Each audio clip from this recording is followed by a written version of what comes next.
આપ સૌને મારા સાદર પ્રણામ।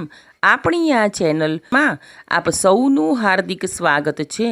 આજે વાત કરીશું માગશર સુદ છઠના દિવસથી શરૂ થતા અન્નપૂર્ણા વ્રતની। આ વ્રત પૂરા 21 દિવસ ચાલે છે, જે ભક્તોને અખૂટ આશીષની પ્રાપ્તિ કરાવે છે। ઘરમાં ધન ધાન્યના ભંડાર સદૈવ ભરેલા રહે છે। માં અન્નપૂર્ણા એટલે તો આદ્ય શક્તિનું એ સ્વરૂપ કે જેમના વિના સૃષ્ટિનું સંચાલન જ શક્ય નથી। કીડીને કણ અને હાથીને મણની જે પ્રાપ્તિ કરાવે છે એ છે માં અન્નપૂર્ણા। અને આ અન્નપૂર્ણા માને પ્રસન્ન કરવાનો સર્વોત્તમ અવસર એટલે અન્નપૂર્ણા વ્રત। સૌપ્રથમ આપણે અન્નપૂર્ણા માતાના વ્રતનું મહાત્મ્ય જોઈશું। સમગ્ર વિશ્વને અન્ન પૂરું પાડનારા અન્નના અધિષ્ઠાત્રી દેવી અન્નપૂર્ણા છે। અન્નપૂર્ણા માના ભિક્ષાપાત્રમાંથી ધાન્યનું વિતરણ થાય છે। આપણા ઋષિઓએ ધનથી પણ ધાન્યને ચડિયાતું માનીને અન્નને બ્રહ્મ સ્વરૂપ સિદ્ધ કર્યું છે। શિવપુરાણ પ્રમાણે શિવ પત્ની પાર્વતીનું એક સ્વરૂપ તે મહાદેવી અન્નપૂર્ણા। કાશી ભગવાન વિશ્વનાથની નગરી છે। એમાં શિવજી પોતાની હૃદયેશ્વરી દેવી અન્નપૂર્ણા સાથે નિવાસ કરે છે। પૌરાણિક કથાઓ પ્રમાણે એકવાર મહાદેવજી ભિક્ષુકનું રૂપ ધારણ કરી ભિક્ષા માટે મહાદેવી અન્નપૂર્ણા પાસે ભિક્ષામ દેહી કહીને ઊભા રહેલા અને દેવીએ તેમને ભિક્ષા આપેલી। જગદગુરુ શ્રી શંકરાચાર્યે આ અન્નપૂર્ણા મંદિરમાં દેવીનો મહિમા વર્ણવતું અન્નપૂર્ણા સ્તોત્ર રચ્યું હતું।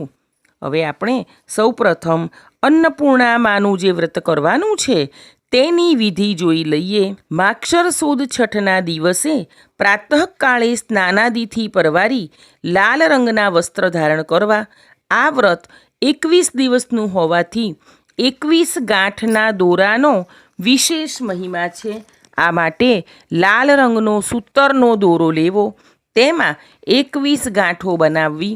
એક બાજોટ પર માતા અન્નપૂર્ણાની તસવીર મૂકવી।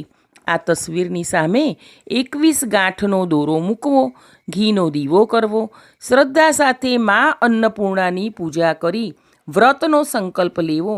સ્ત્રીઓએ ડાબા હાથમાં લાલ દોરો અને પુરુષોએ જમણા હાથમાં બાંધવો।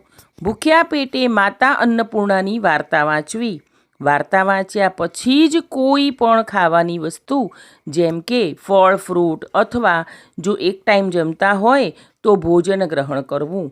વ્રત દરમિયાન માત્ર સાત્વિક ભોજન જ ગ્રહણ કરવું।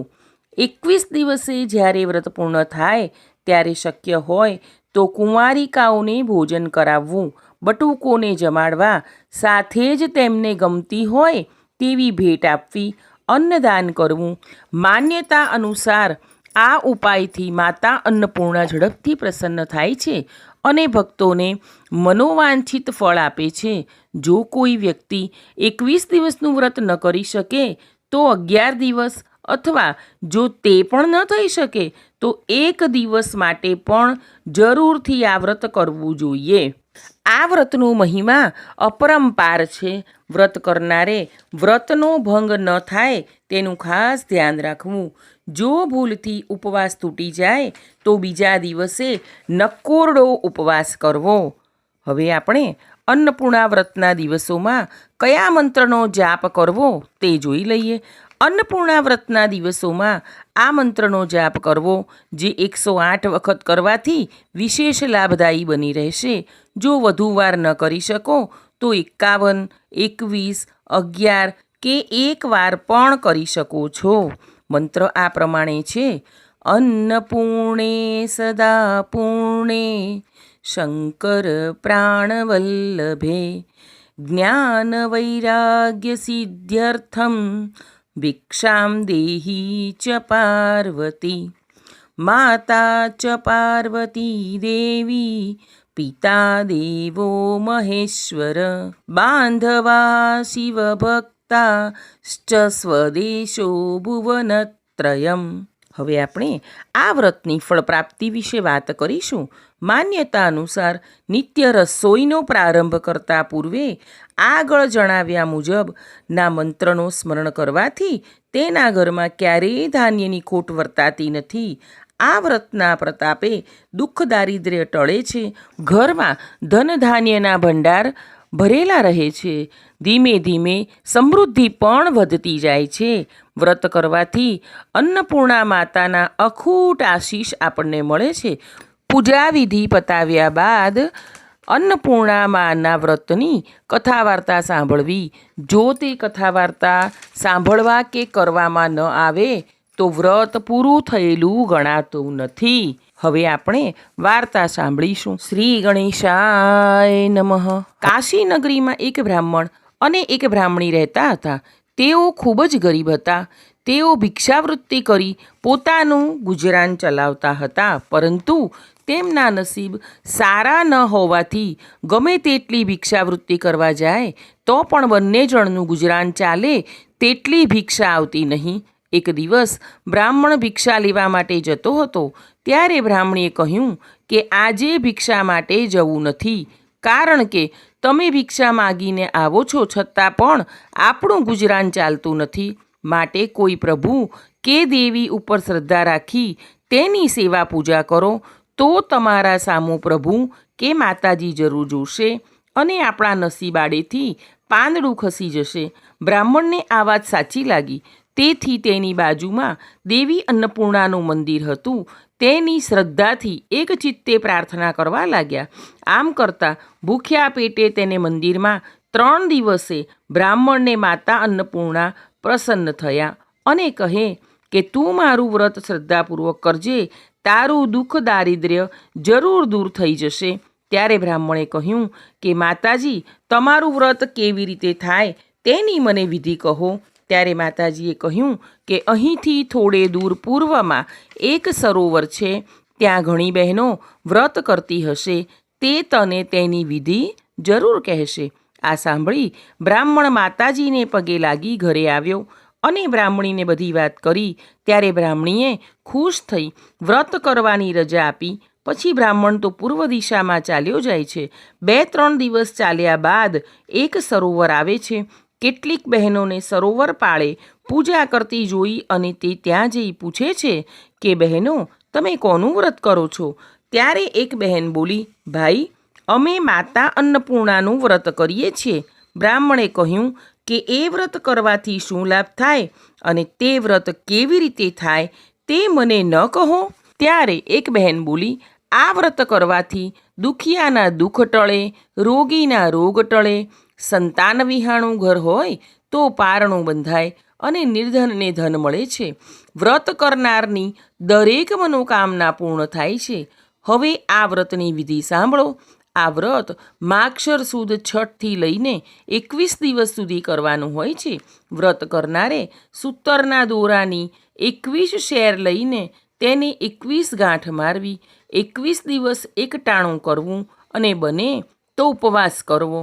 21 દિવસ પૂરા થતાં વ્રતનું ઉજવણું કરવાનું અને યથાશક્તિ પુણ્યદાન કરવાનું. આ વ્રત દરેક સ્ત્રી પુરુષ કરે છે. તમે પણ માનો દોરો લઈ અન્નપૂર્ણાનો જાપ જપતા જપતા માનું વ્રત કરો. તમારી મહેચ્છા માતાજી જરૂર પૂરી કરશે. બ્રાહ્મણ તો ઘેર આવીને વ્રતની વિધિ કરી વ્રત કરવા માંડ્યું અને વ્રતના પ્રથમ દિવસે જે બંને પતિ પત્ની આનંદથી બહાર વાતો કરતા બેઠા હતા ત્યારે એકાએક પોતાનું રહેવાનું ઘર પડ્યું. પરંતુ આમાં માની જરૂર કંઈ મહેચ્છા હશે તેમ માની બંને પતિ પત્નીએ ઘરનો કાટમાળ દૂર કરવા માંડ્યો તો સોના મહોરથી ભરેલો એક ચરુ મળ્યો. એમાંથી 2-4 સોના મહોર વેચતા તેમાંથી ઘણા પૈસા આવ્યા. તેમાંથી બંને પતિ પત્ની નવું સરસ મકાન લઈ રહેવા લાગ્યા. એક દિવસ બ્રાહ્મણીએ પોતાના પતિને કહ્યું કે માતાજીએ તમને ઘણું જ ધન આપ્યું છે, તો ધનના વાપરનારની ખોટ છે. તમે મારું કહ્યું માનો અને તમે બીજી પત્ની લાવો. ત્યારે બ્રાહ્મણે ના પાડી. ત્યારે બ્રાહ્મણી કહે છે કે તમને લાગે છે કે જો તમે બીજી પત્ની લાવશો તો મને દુઃખ પડશે, તો તમે એક બીજું મકાન લઈ આપો અને કાયમ માટેની ખોરાકી બાંધી દો. તેથી તમને મારી ચિંતા રહેશે નહીં. આમ ઘણી સમજાવટના અંતે તે બીજી પત્ની લાવ્યો.